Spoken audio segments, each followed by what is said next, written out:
écouter aussi Donald Trump sur ça. Parce que est-ce qu'il n'est pas en train d'acter effectivement la mort de l'OTAN aujourd'hui? Écoutez les mots.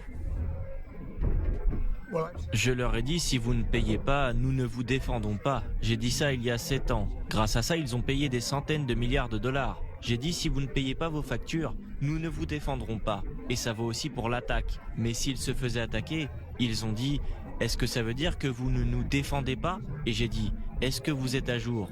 Ou est-ce que vous êtes en défaut? Ils ont dit, si nous étions en défaut, est-ce que vous le feriez? J'ai dit non, je ne le ferai pas.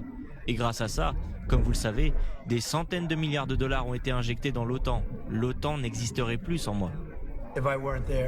Voilà, on va poursuivre la discussion parce que ça veut dire que aujourd'hui, il acte un peu plus cette mort cérébrale. Est-ce que l'OTAN existera à la fin de son mandat? Parce que là, c'est ce qu'il dit là, ça va à l'inverse de l'esprit de l'OTAN. Normalement, l'OTAN est là pour porter assistance à tous les membres et c'est pas conditionné en fonction de ce que vous versez. Et la question qu'on a voulu savoir, Jade, c'est si jamais on était dépourvu de l'ami américain, est-ce qu'on serait vraiment démunis, nous, Européens? Alors, c'est un article de Bloomberg qui tire la sonnette d'alarme. Et c'est surtout la demi-douzaine de spécialistes, de responsables militaires qui sont interrogés.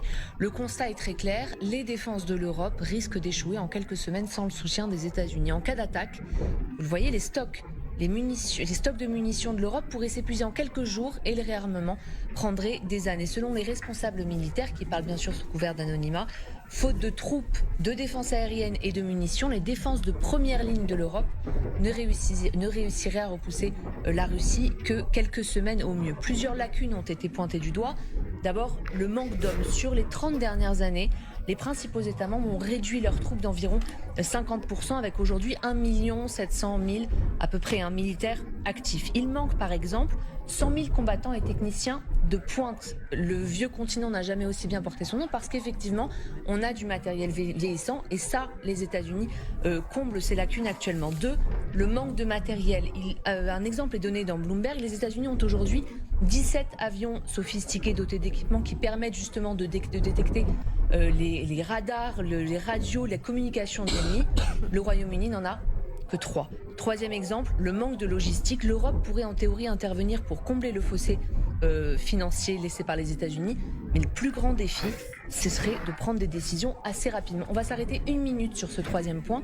Quand la Russie a lancé son invasion à grande échelle sur Kiev, Kiev a organisé sa défense très rapidement. C'est ça qui lui a permis de repousser la Russie. Est-ce que l'Europe serait capable d'un déploiement similaire? Pas sûr. Bloomberg donne 2 exemples. Les pays baltes, la Lituanie, la Lettonie et l'Estonie utilisent encore des rails à écartement soviétique, ce qui signifie que les trains